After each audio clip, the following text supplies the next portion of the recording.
کے باوجود بھی میرا کاروبار تو چل رہا ہے، میں سودی کاروبار کر رہا ہوں، لوگ تو میری عزت کر رہے ہیں، مسجد کی کمیٹی کا میں صدر بھی ہوں، میں معززین شہر میں شامل بھی ہوں، لوگ مجھے جلسوں میں مہمان خصوصی بھی بلاتے ہیں، میں ایم پی اے بھی منتخب ہو گیا ہوں، مجھے وزارت کا قلمدان بھی سونپ دیا گیا ہے۔ وہ میاں اللہ کی نظر میں ان چیزوں کی اہمیت ہی نہیں ہے۔ یہ چیزیں ہوتی کیا ہیں؟ وہ یہ نہیں چھینتا، وہ ہدایت چھینتا، وہ روٹی نہیں چھینتا، وہ تو نمرود کو بھی روٹی دیتا تھا۔ اس نے کبھی سورج کو منع نہیں کیا کہ اس کے گھر میں روشنی نہ کر، یہ حامان کا گھر ہے، یہ قارون کا گھر ہے، یہ میرے دشمنوں کا گھر ہے، اس کے گھر میں روشنی نہیں ہونی چاہیے۔ چاند کو کہتا ہے اپنی کرنیں بکھیر، سورج کو کہتا ہے اپنی روشنی بکھیر۔ جس طرح باجزید کے گھر میں روشنی ہوتی ہے، اس مکار کے گھر میں بھی ایسی روشنی ہوتی ہے، فرق نہیں پڑتا۔ تو وہ کرم نوازیاں تو نہیں رکتی، لیکن اللہ جب کسی سے ناراض ہوتا ہے تو اس سے ہدایت کی توفیق سلب کر لیتا ہے، تو اعلان جنگ ہوتا ہے۔ تو پھر وہ ٹکرے بھی مار رہا ہو تو اس کی رسم کی نماز ہوتی ہے، اس کا ماتھا جھک رہا ہوتا ہے، دل نہیں جھک رہا ہوتا، کیونکہ ہدایت سلب کر لی گئی۔ جب اندر سے روح ہی نکال لی جائے تو باقی بچتا کیا ہے؟ یہ بات ذہن میں رکھیے گا کہ اللہ تعالیٰ جل شانہ نے ہمیں جن کاموں سے روکا ہے، جن کاموں سے منع کیا ہے، ان کاموں کے کرنے میں ہمیں کبھی بھی بھلائی اور خیر نہیں مل سکتی۔ یہ ہم جب اچھی طرح سے ذہن نشین کر لیں، اگر اللہ پر ہمارا یقین اور یقیناً اس پر ہمارا ایمان ہے، تو پھر وہ امر جو اللہ کی طرف سے جن سے روک دیا گیا، تو ہم کبھی بھی ان کے قریب تک نہ جائیں، اور جن کاموں کے کرنے کا اسے حکم دیا گیا اس کی حکمتیں نہ بھی ہمیں معلوم ہو۔ آج جدید سائنس تحقیقات کرتی ہے تو ہمارے سامنے آتا ہے کہ وضو کے کیا فوائد ہیں۔ آج ہمیں لوگ بتاتے ہیں کہ جناب آپ امامہ باندھیں گے تو سن سٹروک سے بچ جائیں گے۔ آج دنیا تحقیق اور جستجو کر کے نماز اور دوران خون اور جو ہے وہ نماز کی برکتیں اور کتنی بیماریوں سے نماز کے ذریعے سے بچنے کی کہانیاں سناتے ہیں۔ اچھی بات ہے، نماز سے صحت پہ اثر پڑتا ہے، یہ اچھی بات ہے کہ وضو سے بہت ساری بیماریوں سے نجات ملتی ہے، یہ اچھی بات ہے کہ سر پہ امامہ باندھ لے تو سن سٹروک سے بچ جاتے ہیں، یہ اچھی بات ہے کہ آپ روزہ رکھتے ہیں تو کینسر جیسے امراض سے آپ کا بچاؤ ہوتا ہے، یہ اچھی بات ہے کہ فلاں عمل کرتے ہیں تو فلاں ہوتا ہے۔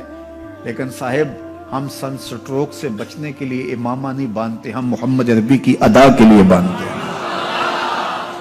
دوران خون کے لیے نماز نہیں پڑھتے، ہم رب کے حضور سجدہ ریزی کے لیے اس کے حضور اپنی نیاز مندیوں کا سر جھکاتے ہیں۔ تو حکمتیں بھی ہیں، وہ برکتیں ذیل میں آتی ہیں۔ تو یہ بات ذہن میں رکھیے گا۔ غزنوی کا وزیر اس سے حسد کرتے ہوتے تھے کہ اس میں کیا خصوصیت ہے کہ بادشاہ اسی کو اہمیت دیتا ہے۔ ایک دن بادشاہ نے کوئی تربوز کاٹا، کوئی خربوزہ کاٹا یا کوئی اور ایسی چیز تھی، تو جس کو بھی دیا تو وہ کڑوا تھا، تو اس نے چوہی چکھا تو پھینک دیا، اور پھر بلایا یاس کو اور اس کو کاٹ کے اس کی پھانک دی، تو ایسے لطف سے کھانے لگا کہ جیسے اس سے لذیذ کبھی پھل زندگی میں دیکھا نہ ہو۔ تو سارے اندر ہنس رہے تھے، ایک دوسرے کو آنکھوں سے اشارہ کر رہے تھے، یہ دیکھو بے وقوف۔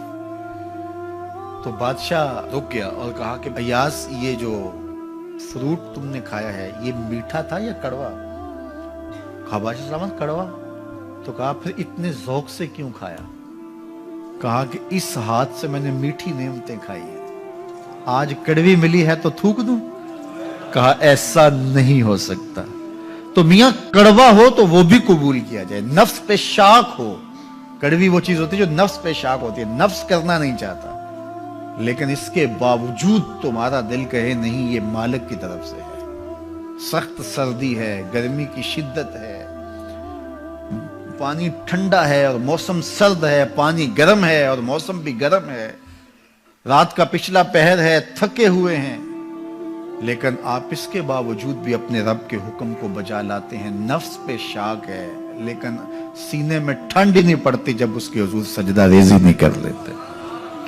تو اس کے حکموں کو بجا لانا اور اپنے نفس کو پیچھے کر دینا اور اپنی خواہشات کے گلے پہ چھری پھیر دینا اور مالک کی رضا میں اپنے آپ کو گم کر دینا، یہی زندگی ہے اور یہی بندگی ہے۔ تو اس لیے مجھے اور آپ کو اس بات پہ غور اور تدبر کرنا چاہیے کہ ہم اس مختصر زندگی کو اللہ کے احکام کی مطابقت میں گزارنے کا عزم کریں، وہ بات چھوٹی سے چھوٹی ہو یا وہ بات بڑی سے بڑی ہو، وہ احکام ہماری زندگی کے اندر نافذ العمل ہو۔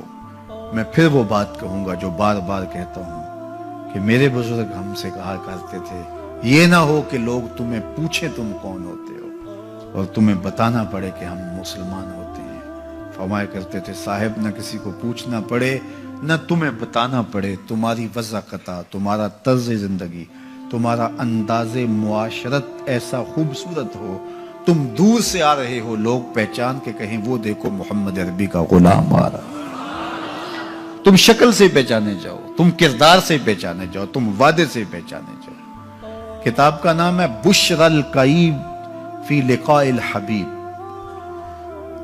حضور علیہ السلام کی ملاقات کے حوالے سے یہ کتاب امام سیوطی علیہ رحمہ کی مصنفہ ہے۔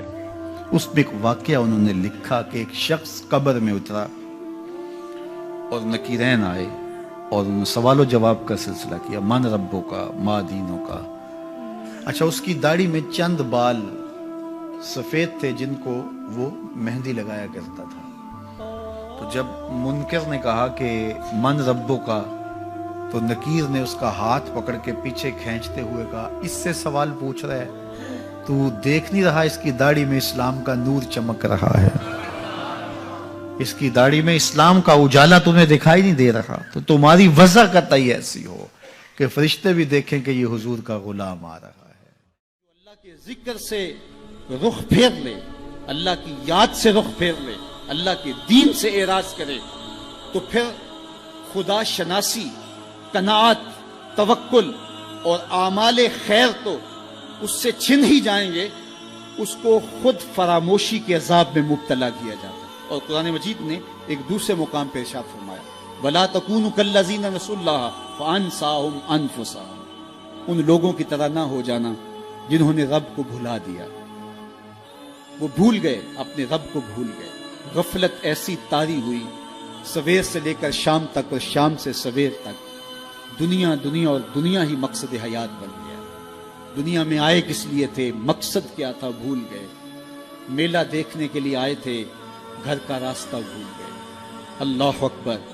تو فرمایا تم ان لوگوں کی طرح نہ ہو جانا۔ پھر اللہ نے انہیں سزا کیا دی، رزق کے دروازے بند کر دیے؟ نہیں۔ ان کی سانسیں چھین لی؟ نہیں۔ سورج کو حکم دے دیا اس کے آنگن میں روشنی نہ بھیجنا؟ نہیں۔ چاند کو چاندنی بکھیرنے سے روک دیا؟ نہیں۔ آب و ہوا روک دی گئی؟ نہیں۔ انہیں کیا سزا ملی جنہوں نے رب کو بھلا دیا؟ فرمایا فَأَنسَاهُمْ أَنفُسَهُمْ، اللہ نے انہیں ان کی ذاتوں سے انہیں بے خبر کر دیا۔ جو خدا فراموش ہوئے وہ خود فراموش ہو گئے، انہیں اپنے آپ سے ہی آگاہی نہ رہی۔ اور مجھے بتاؤ، جسے یہ بھی نہ پتا ہو کہ میں کون ہوں، اپنی شناخت جو بھول جائے، اس کے پلے ہوتا کیا ہے؟ اقبال نے کہا تھا نا، اپنے من میں ڈوب کر پاجا سراغ زندگی، تو میرا نہیں بنتا تو نہ بن، اپنا تو بن۔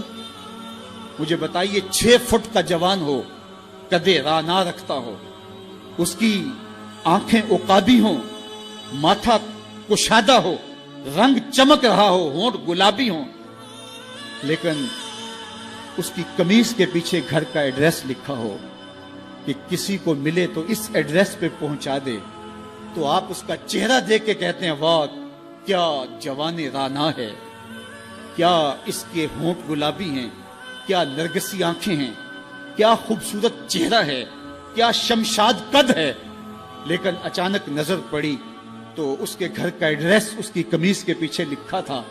آپ نے کہا میں نے دور سے دیکھا، اس کا تو توازن عقلی ہی ٹھیک نہیں، یہ تو بیچارہ جو ہے وہ پاگل ہے۔ تو قد کاٹ ہونے کے باوجود گھر کا ایڈریس پیچھے لکھ دیا گیا، تو اب ہر کوئی سمجھتا ہے کہ یہ بیچارہ فہم و ادراک کے نور سے خالی ہے۔ قدے رانا پہ ترس آنے لگ جاتا ہے، اور وہ آنکھیں جن میں ڈوب جانے کو، جھیل جیسی آنکھوں میں غوطہ لگانے کو جی چاہتا تھا، تو اب ترس آنے لگ جاتا ہے کہ یہ بیچارہ تو خود فراموش ہے۔